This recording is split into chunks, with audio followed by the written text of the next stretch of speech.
Terima kasih Anda masih bersama kami. Kita lanjutkan dialog saya ke Bang Semi. Bang Semi tadi menanggapi apa yang disampaikan oleh Bang Mulya bahwa ada politik uang juga nih, ada indikasi kecurangan-kecurangan.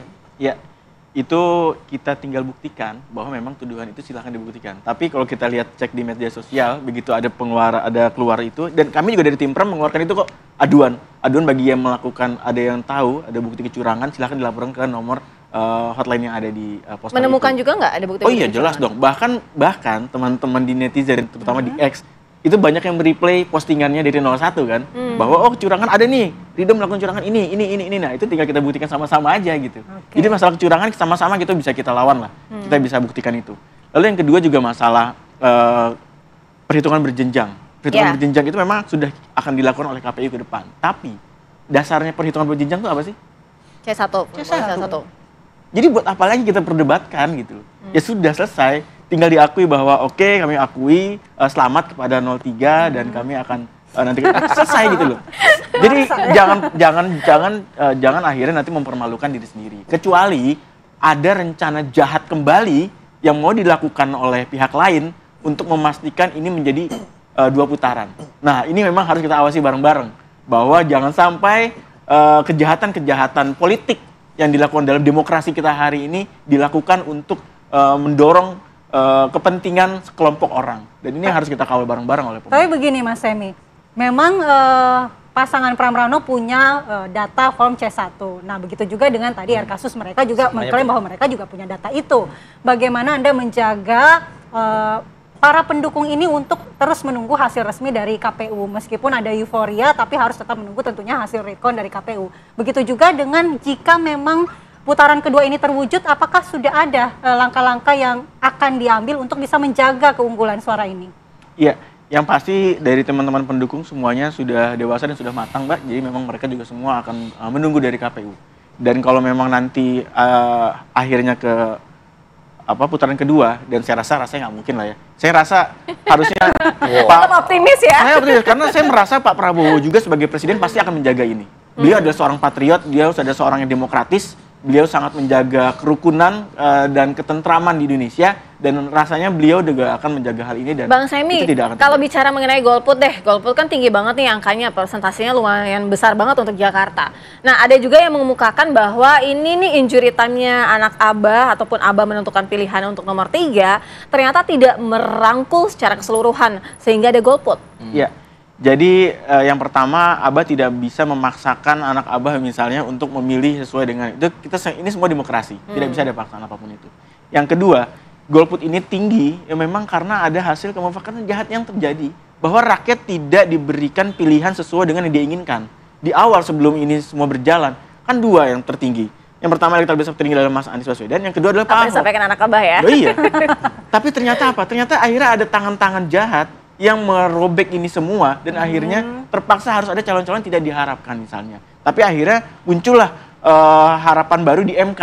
Akhirnya Pak Pram bisa maju pada saat itu. Dan ini akhirnya menjadi harapan kita saat ini, bahwa ada tangan-tangan yang tidak menginginkan adanya Pak Anies Baswedan maju, dan adanya PDI bisa ikut ke gelanggang.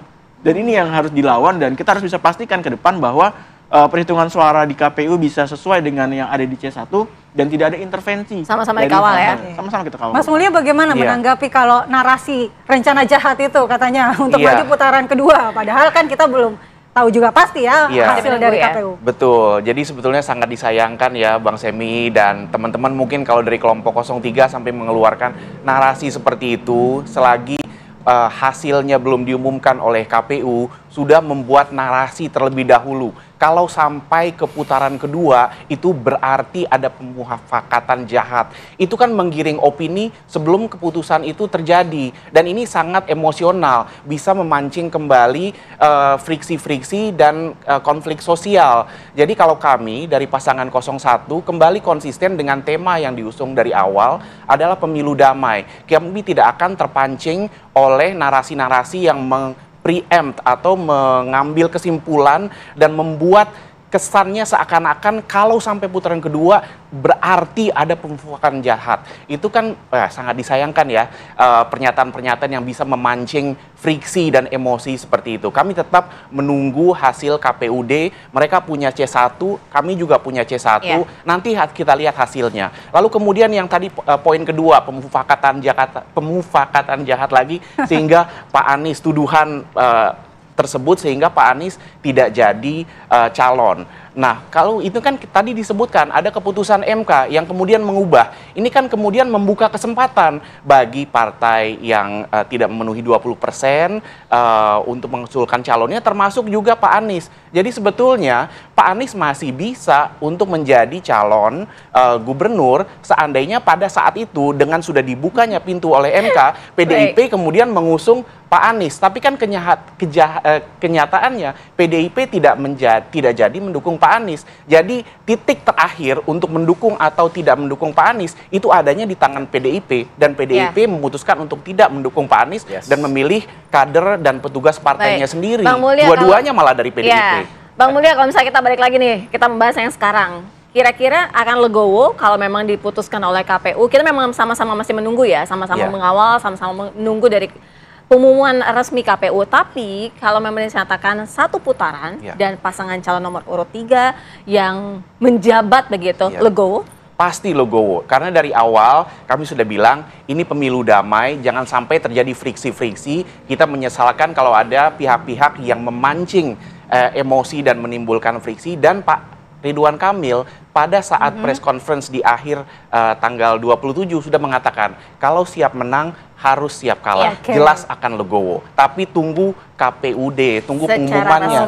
Jangan mengambil kesimpulan terlebih dahulu, apalagi menggiring opini kalau itu tidak tercapai berarti terjadi kejahatan. Itu sangat-sangat disayangkan. Oke, kita akan minta tanggapan dari Mas Talma. Kalau Mas Eris masih yakin akan satu putaran, sementara Mas Mulya juga masih yakin dengan 2 putaran. Bagaimana pasangan 02 kalau terjadi 2 putaran nih? Suaranya 10% mau kemana nih? Baik. Kita jawab setelah jeda. Tahan dulu, kita tahan dulu. Kita akan kembali sesaat lagi. Oke.